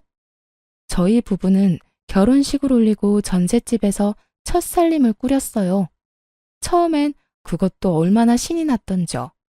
하지만 저는 그럴수록 지출을 아껴야 된다고 생각했어요. 지금처럼 전세가 아닌 저희 소유의 자가를 가지기 위해서 말이에요. 나름 먹을 거 안 먹고 입을 거 최대한 아껴서 지출을 줄여나갔죠. 정확히 말씀드리자면 남편보다 제가 더 살뜰히 아끼긴 했어요. 남편에게는 먹고 싶은 거, 할인하는 거 찾아서라도 해줘도 저는 먹고 싶은 거 한 번 더 꾹 참았죠.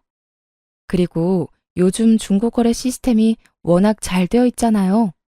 저희 부부는 각자 수입에서 개인 용돈 빼고 모조리 저금했는데 저는 개인 용돈이 있다 할지라도 새 옷도 안 사 입고 중고거래로 새 옷 같은 헌옷만 사 입었어요. 참 궁상맞다고 남들은 욕할 것 같지만 그렇다고 막 지저분하게 다니거나 늘어진 옷을 입고 다니지는 않았답니다. 요즘은 멀쩡한 새 옷도 저렴하게 팔더라고요.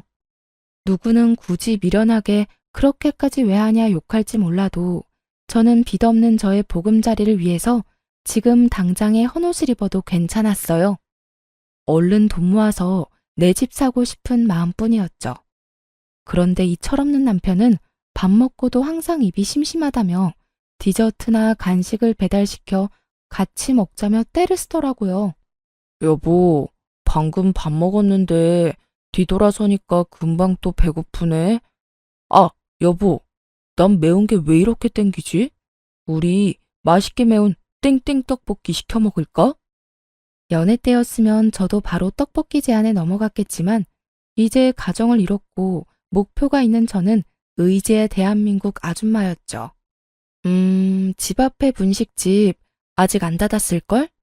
분식집에서 포장해오면 5,000원이면 먹을 수 있는데 배달 떡볶이는 너무 비싸. 이것저것 시키면 배달비까지 거의 2만 원 넘잖아. 자기 먹고 싶으면 얼른 가서 사와. 난 안 먹어도 돼. 아, 싫어. 나가기 귀찮아. 그럼 떡볶이 말고 치킨은 어때? 오랜만에 치맥할까? 시원한 생맥주도 같이 시켜서 한잔하자. 당신 아까 밥 그렇게 먹고 밤중에 웬 치킨이야.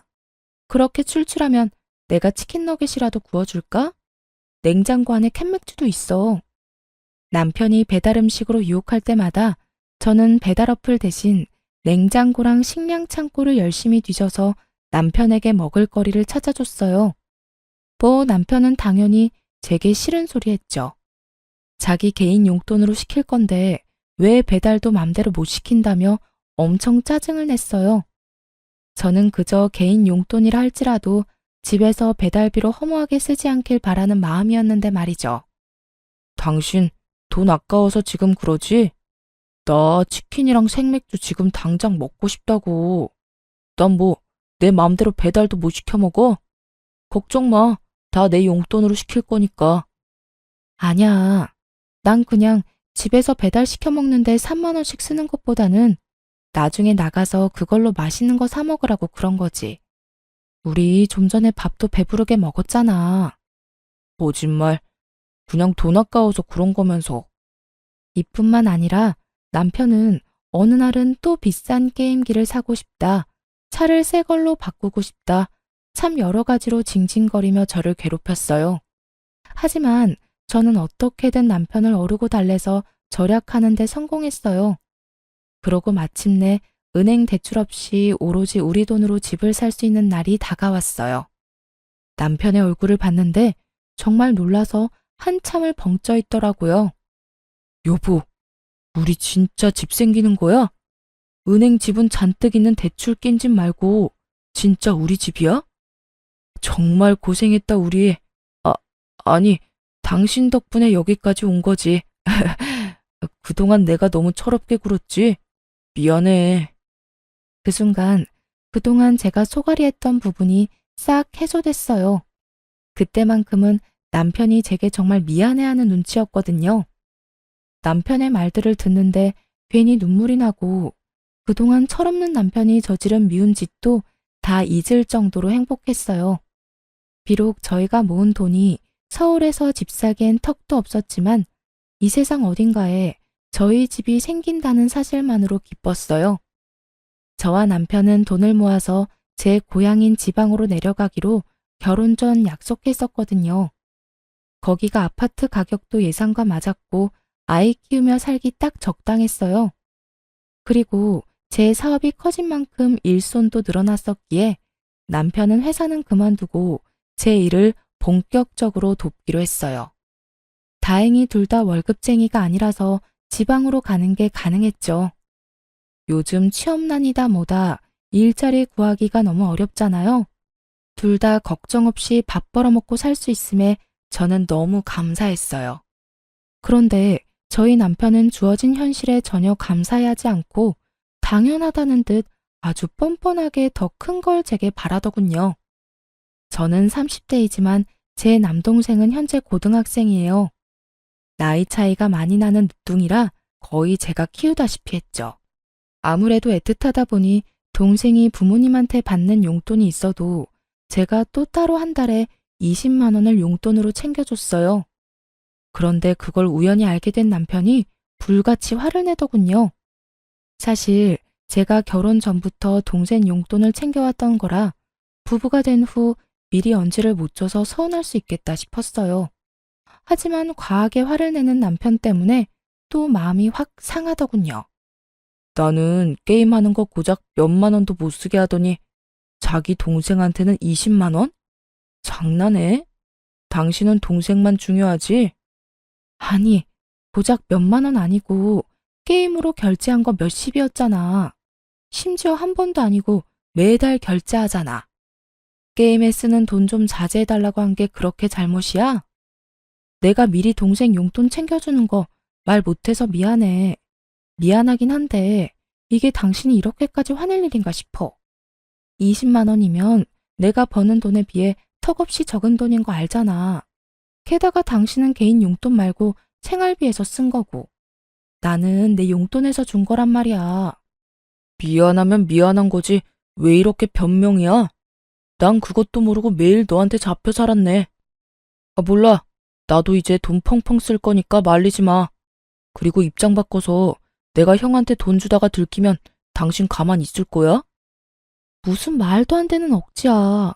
아주버님은 돈 많은 어른이고 내 동생은 아직 미성년자야. 용돈 필요할 나이 지나면 나도 안 줄 거라고.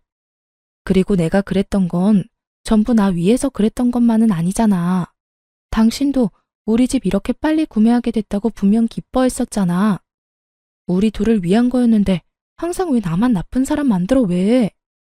와, 이젠 자기가 잘못해놓고 큰 소리네. 종종 남편은 개인 용돈을 다 썼다며 함부로 저축 통장에 손을 댔다가 제가 엄청 화를 냈었거든요. 함께 모으는 통장이고 둘이 살 집을 사기 위해 모으는 돈인데 저 몰래 게임 아이템 결제하고 배달 음식 먹다가 여러 번 들켰어요. 저는 그거 못하게 한 것뿐이었는데 남편은 제 동생 용돈을 빌미로 잡아서 아주 큰 소리 뻥뻥 치더라고요. 속으로 참 막막했어요. 아직 자식을 기른 적은 없다만 못난 아들 하나 데리고 있는 심정이랄까요? 한참 어린 제 동생보다 더 철없어 보였으니 이런 남자인 줄 알았다면 결혼까진 안 했을 텐데 속으로 이런 생각을 수십 번도 넘게 했네요. 하지만 이미 결혼식도 치렀고 이런 게 이혼 사유가 된다고 생각하진 않았어요. 철없는 남편일지라도 사랑해서 결혼한 건 사실이잖아요. 애써 남편의 좋은 점을 떠올리며 긍정적으로 생각하고 넘겼어요. 그런데 이런 제 노력에도 불구하고 넘길 수 없는 큰 고비가 찾아오더군요. 남편과 말다툼하고 며칠 뒤였어요. 서로의 답답함에 대화도 제대로 안 했었거든요. 그래서 서로 서먹한 상태 그대로 시모 생일을 맞이했어요. 어쨌거나 남편은 제가 동생한테 용돈 20만 원 주는 게 서운하다 했으니 이번엔 제가 먼저 시모 생일을 제대로 챙겨주면 남편도 화가 풀릴 거라 생각했어요. 어머님, 생신 정말 축하드려요.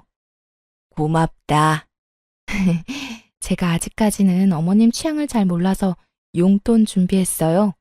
다음에는 어머님 취향 잘 공부해서 센스 있게 선물로 드릴게요.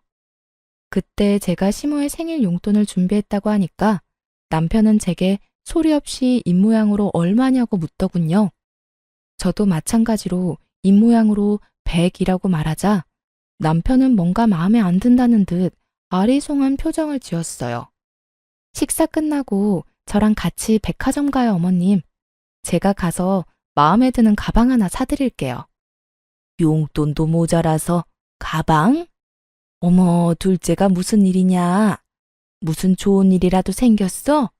요즘 사업 잘 풀리나 봐. 그래, 일이 안 되기만 하면 재미없지. 그래, 아무쪼록 잘 풀려서 다행이다. 네? 저 사업은 잘 안 된 적은 한 번도 없었는데. 이상하게도 제 사업은 언제나 잘 풀리고 있었는데 항상 시댁 사람들은 은근히 걱정하는 말투로 저를 무시하더라고요. 솔직히 제가 시댁에서 특별히 돈 아낀 적도 없었거든요. 남편이 뒤에서 뭐라 말이라도 전한 건지 알 수 없었죠. 아님 제가 형님처럼 명품을 빼입지 않아서 무시당한 거였을까요? 아무튼 가방 이야기에 시모가 밝게 웃자 남편도 그제서야 만족한다는 얼굴이었어요. 그런데 제게 그럴 필요 없다며 시숙이 짠 하고 명품 가방을 꺼내드는 거예요. 가방은 이미 큰아들이 준비했지요.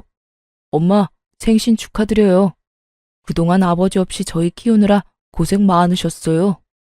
애구머니나, 언제 이런 걸 준비했냐? 이러지 않아도 되는데. 어머, 어머님, 얼른 받아주세요. 동서, 그런 건 우리가 할게. 동서 사업한다 해도 뭐 얼마나 남는다고 그래? 네? 아니, 주머니 사정은 우리가 더 넉넉하잖아. 어머님, 생신 정말로 축하드려요. 어머님한테 딱 어울리는 명품 찾느라 저희 얼마나 뛰어다녔는지 몰라요. 형님은 아니나 다를까 그날도 제게 재수없게 꼽을 주더라고요. 시어머니 옆에 딱 붙어선 명품 중에 명품을 사왔다고 온갖 생색을 냈어요. 시숙은 그 옆에서 무게를 한껏 잡고 서 있는데 참 어울리는 한 쌍이다 싶었네요. 돈 주고도 못 구하는 귀한 품번의 가방이라며 형님이 요란을 떨어댔지만 가방을 받고 좋아하는 시모를 보니까 기분이 크게 나쁘진 않았어요. 평소 용돈을 좋아하셔서 고민 없이 현금부터 준비했는데 차라리 묻지 않고 깜짝 선물을 사드릴 걸 그랬나 살짝 후회도 됐어요. 그런데 시모가 신나서 드는 명품 가방을 자세히 보니 어딘가 이상해 보였어요. 명품 안 쓰는 제가 봐도 A급도 안 되는 짝퉁으로 보였거든요. 보증서도 안 보이고 쇼핑백도 새 것처럼 안 보이더군요. 나이 든 시어머니가 눈도 어둡고 평소에 명품 쓴 적도 받아본 적도 없으니 제대로 알 리가 있나요? 저렇게 펄쩍 뛰며 좋아하시는데 차마 나서서 사실을 밝힐 수도 없고 괜히 형님만 조용히 노려봤네요. 차라리 제가 용돈 드리지 말고 그 돈까지 보태서 짝퉁 말고 더 좋은 가방이나 지갑 사드릴 걸 그랬나 후회가 되더라고요. 아무것도 모르고 짝퉁을 받고 기뻐하는 시모를 보며 속으로 참 짠하다고 생각하고 있었는데 이번엔 시모가 무슨 일인지 제 돈봉투를 웃으며 거절하는 거 있죠? 둘째 아가, 용돈은 됐다. 오늘은 그저 네 마음만 받으마. 시모가 그럴 리가 없는데 예상치 못한 반응이 나오자 당황스러워서 오히려 제가 뭘 크게 실수했나 싶었어요. 생일인데 현금만 딸랑 준비한 게 서운해서 그런가 싶었는데 아주 시모가 하는 뒷말이 너무나 충격적이었어요. 짠한 감정은 순식간에 저 멀리 사라졌거든요. 아, 너네가 장남 사업 자금 보태기로 했다며? 근데 내가 어떻게 염치 없이 용돈을 받겠니? 둘째야, 참 잘 결정했다. 아가, 너도 사업하니까 잘 알겠지? 가족사이긴 하지만 이것도 투자라고 생각해. 우리 장남이 원금보다 분명 배로 돌려줄 거야. 그럼 가족이라면 이렇게 서로 어려울 때 도와야지. 나한테는 그게 선물이야. 그러니 내 용돈은 됐다. 너도. 네? 어머님 그게 도대체 무슨 말씀이세요? 제가 돕다녀 뭘. 저는 너무 놀라서 목소리는 물론이고 몸이 벌벌 떨리기 시작했어요. 남편은 그런 저를 보고도 태연하게 이렇게 말했죠. 우리 집 살 돈 잠깐 형한테 빌려주기로 했어. 뭐? 왜 나한테 말 안 했어? 며칠이나? 며칠이라니? 3억 다시 받으려면 좀 시간 걸리지. 세상에, 정신 나간 남편놈이 아파트 계약금 자그마치 3억을 저와 상의도 없이 시숙에게 사업 자금으로 빌려주기로 했다는 거예요. 저는 그 순간 이성의 끈이 딱 풀렸어요. 그동안 참았던 울분도 함께 터졌죠. 아주버님한테 그런 푼돈이 왜 필요해? 아주버님, 돈 많은 거 아니셨어요? 형님 입이 있으시면 말을 해보세요. 아까 저보고 여유 있다고 하셨잖아요. 그렇게 은근히 저 무시할 때는 언제고 갑자기 집 살 돈을 빌려달라고요? 다시 갚을 능력은 되시고요. 야, 우리 형이 우리 돈 떼먹었어? 왜 이렇게 막말이야? 그리고 넌 네 동생 달에 20만 원씩 용돈 주면서 이건 또 용납이 안 돼. 심지어 우리 형은 네 동생처럼 날름 돈만 받는 게 아니라 빌리는 거라고. 나중에 이자 쳐서 다 갚을 건데 뭐가 문제야? 그거랑 이거랑 같아? 미쳤어 당신? 그동안 우리가 이 집 사려고 얼마나 고생했는데 주말마다 골프 치러 가는 당신 형이 뭐가 아쉬워서 우리한테 3억을 빌려? 은행한테 빌리라 해. 참나, 뭐가 어째? 가만 듣다 보니까 기가 막혀서 넌 네 동생 뒷바라지를 결혼해서도 하고 있었냐? 그게 무슨 못 배워먹은 행동이냐? 넌 이제 엄연히 우리 집 식구다. 어디 친정 식구만 뒤에서 몰래 챙기려고? 그리고 올랑 3억 가지고 어디 유세야? 넌 시댁이 우습냐? 어머님, 3억이에요. 그게 비교가 되나요? 그리고 결혼했다 해도 친정이 남이 되는 게 아니잖아요. 네, 우스워요. 너무너무 우습네요. 무엇이라? 시모는 그 자리에서 저를 잡아먹을 듯이 달려들어 호통을 치더군요. 여러분, 20만 원이랑 3억이 같은 선상에서 비교할 게 되나요? 아무리 빌려준다지만 최소한 저랑 상의는 했어야 하잖아요. 당연히 그 3억에는 남편보다 제가 더 지분이 많았고요. 무엇보다 남편이 저와는 아무런 상의 없이 집값을 시댁에 홀랑 다 넘겨줄 계획을 하고 있었다는 게 너무 소름 끼쳤어요. 당신한테 미리 말 못한 건 내가 미안해. 근데 집에 가서 따로 이야기하면 되는 걸 이런 날 꼭 여기서 이런 식으로 싸워야 직성이 풀려? 그리고 막말로 내가 진작 털어놨어도 당신이 쉽게 허락했겠냐고. 설마 아니지? 그래, 아파트 잔금 안 넣었어. 설마 했는데 시모 생일이 아파트 잔금 치르는 날짜였거든요. 여태 안 치르고 이놈이 그걸 시숙에게 넘겨줄 생각을 하고 있었더라고요. 정말 미쳤어, 당신.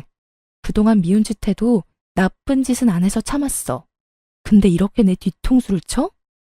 제가 참다 못해 소리를 지르자 시모가 좋은 날 분위기 망치지 말라며 오히려 큰 소리를 치는데 하는 말이 참 가관이었어요.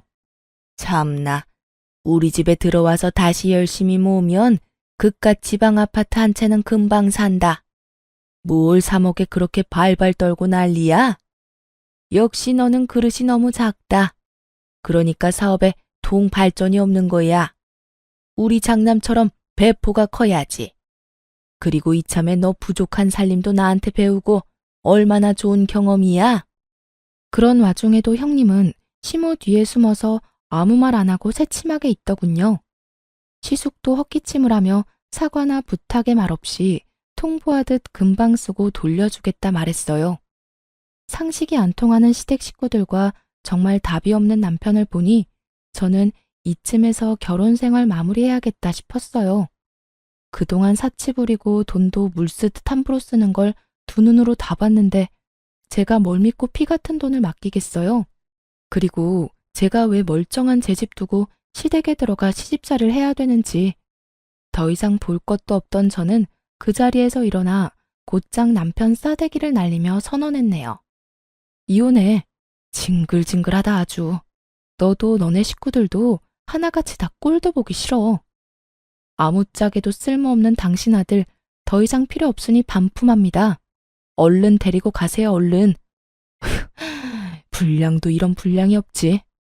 그 와중에 시모는 자기 아들 뺨 맞은 것만 눈에 보이는지 아주 개거품을 물더라고요. 네가 감히 어디 손찌검이야?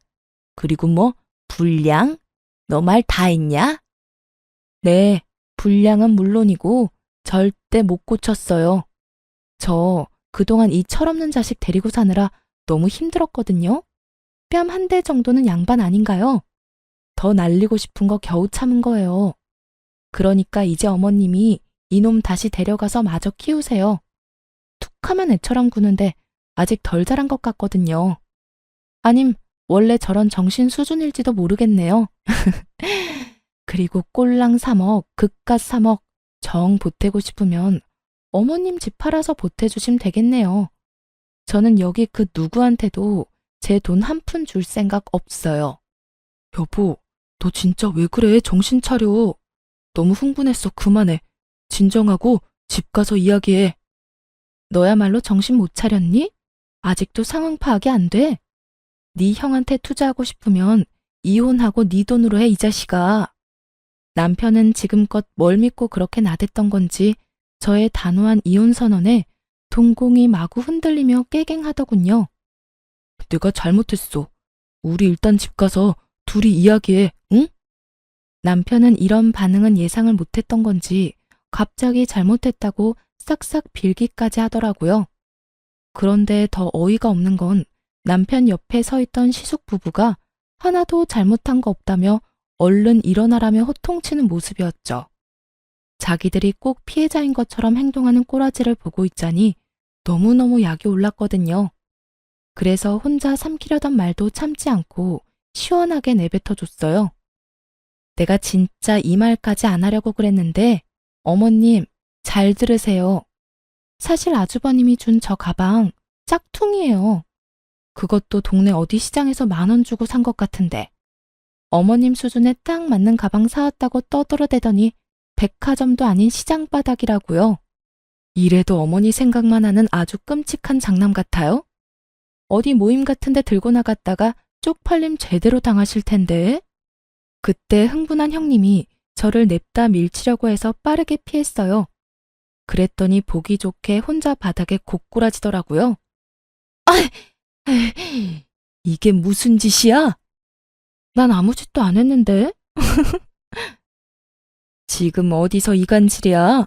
어머님, 그런 거 아니에요. 진짜 짝퉁이냐? 시모가 믿을 수 없다는 듯 가방을 여기저기 살피기 시작했어요. 네, 그 가방 들고 매장에 가보세요. 진품인지 아닌지 알 수 있겠네요. 덤으로 쪽팔림도 없고요. 아니, 보증서 같은 것도 없고 허접한 봉투에 담아주는 게 무슨 명품이래? 아주버님도 참 형님한테는 구하기 어려운 명품도 잘만 턱턱 구해주더니 평생 키워준 엄마한테는 A급도 아닌 하급 짝퉁을? 아유, 어머님은 찬밥 안 먹어도 배부르시겠어요. 못난 아들이 하나도 아니고 둘이나 있잖아요. 시모는 어쩐지 이상하더라는 말을 하며 냉큼 형님 머리채를 낚아채더군요. 그런 수모를 겪고도 차마 자기 아들 머리채는 못 잡겠고 분은 풀어야 하니까 선택한 게 며느리 머리채였던 거죠. 게다가 시모한테 구하기 어려운 비싼 가방이라고 어찌나 열심히 바람잡이를 했는지 어찌 보면 형님한테 더 열받았을 수도 있고요. 너 이년아, 넌 다 알고 있었지? 이게 감히 시어머니를 농락해? 지는 좋은 가방 쓰면서 나한테는 어디 짝퉁을 내밀어? 어머님, 이것 좀 놓으세요. 아니, 제가 사왔어요? 장남이 사온 거잖아요. 왜 저한테 그러세요? 근데도 이게 정신 못 차리고?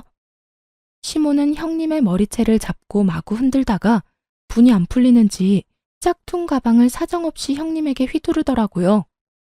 가방끈이 힘없이 툭 떨어지는 거 보고 하마터면 웃음 터질 뻔했어요. 툭 끊어지는 가방끈 보고 시모도 열받아서 더 난리를 쳤어요. 시숙은 저희 남편에게 안사람 간수를 젖따위로 하냐며 동생 멱살을 잡고 흔들더라고요. 참 우애 좋은 형제들이다 싶었네요. 남편도 그제서야 자기도 호구 잡힌 걸 깨달았는지 자기 형에게 뒤늦은 반항을 하기 시작했어요. 이거 안 놔? 가만히 잘 살고 있는 우리 부부 개싸움하게 만든 게 누군데? 형은 사업한다는 사람이 한심하게 돈 빌릴 구석이 그렇게 없어? 아니, 동생 집 사는 거 막는 걸로도 모자라서 이혼까지 시키고 싶냐고. 군대 이놈이? 정말 개판이 따로 없었습니다. 저는 그 틈에 바로 은행 어플을 켜서 제 몫의 돈을 미리 빼놨어요. 당장 이혼은 선언했지만 정신 나간 남편이 언제 그 돈에 손댈지 모르니까요. 남편 목 계산하고 빼니까 제 몫은 2억 조금 안 됐죠. 그리고 시모에게 주려고 준비했던 용돈 100만 원도 다시 잘 챙겼고요. 그 난리통을 겪었는데 며칠 뒤 시댁 인간들은 뻔뻔하게 저희 집으로 찾아왔어요. 물론 대단한 자존심을 가진 시숙만 빼고요. 자기야, 아무래도 이혼은 너무 성급한 결정이야. 우리 이혼은 좀 더 생각해보자, 응? 막말로 우리 형이 잘못한 거지 내가 잘못한 건 아니잖아. 나 한 번만 봐주라. 아직도 뭐가 잘못된 건지 모르겠어? 너 나한테 사기치려다 딱 걸린 거잖아. 사기라니, 부부끼리 정말 왜 그래? 아가, 우리 아들 너 말대로 많이 부족하다. 내가 애 기죽을까봐 차마 인정을 못했어. 네가 그동안 돈 모으느라 고생한 거 우리가 왜 모르겠니? 이번 한 번만 네가 참고 넘어가주면 말이다. 내가 너 해달라는 거 다 해주마. 우리 장남 사업이 지금 좀 위태로워. 해달라는 거 다 해주신다고요? 그럼 어머님 집 명의 제 앞으로 해주세요. 어머님 집에서 제가 살 테니까 어머님은 형님네 가서 살면 되겠네요. 그건 아무래도 좀...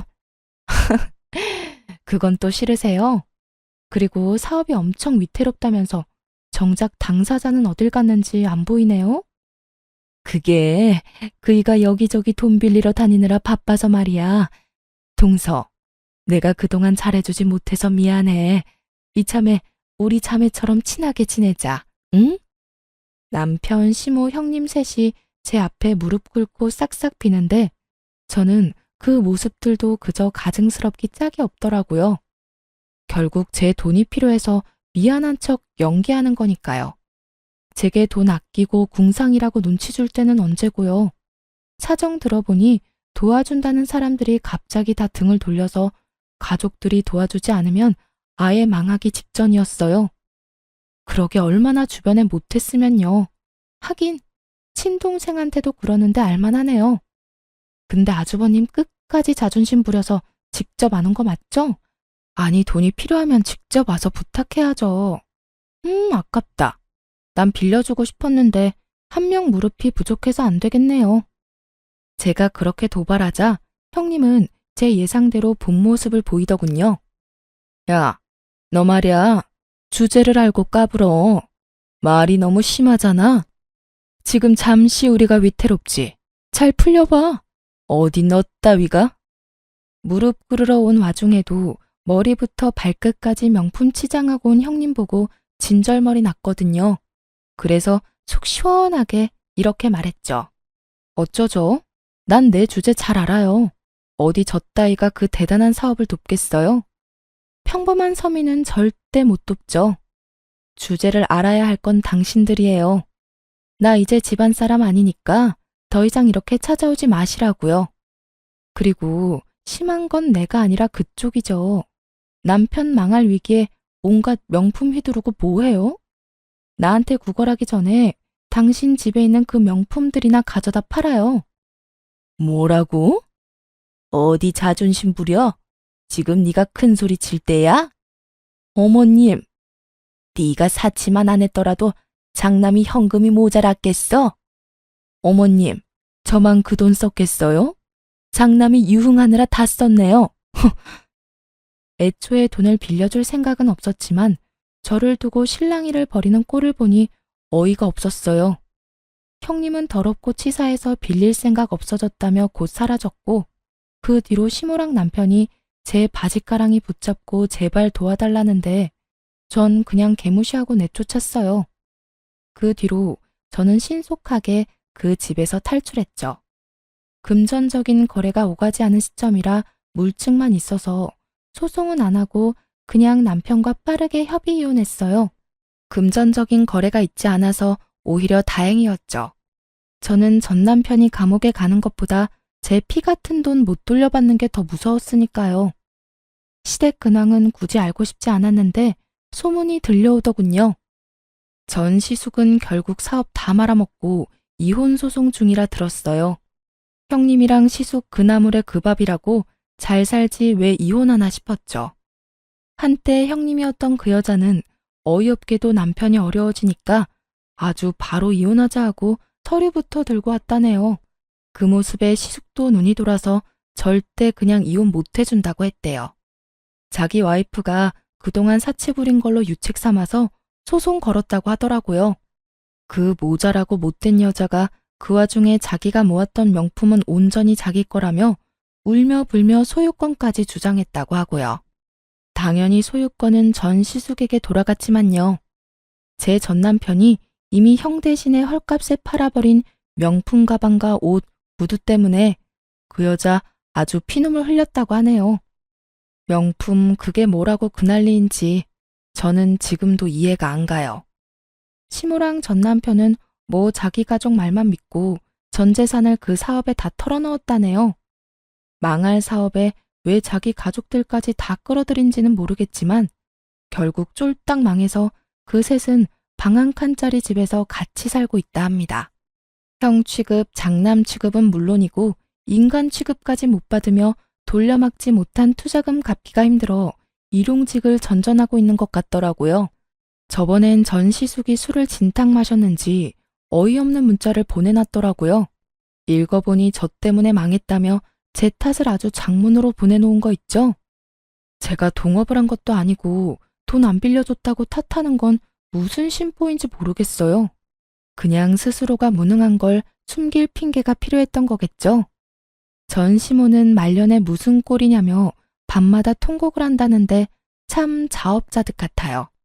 전 남편은 그렇게 이혼했는데 종종 제게 잘 지내냐고 연락이 오더군요.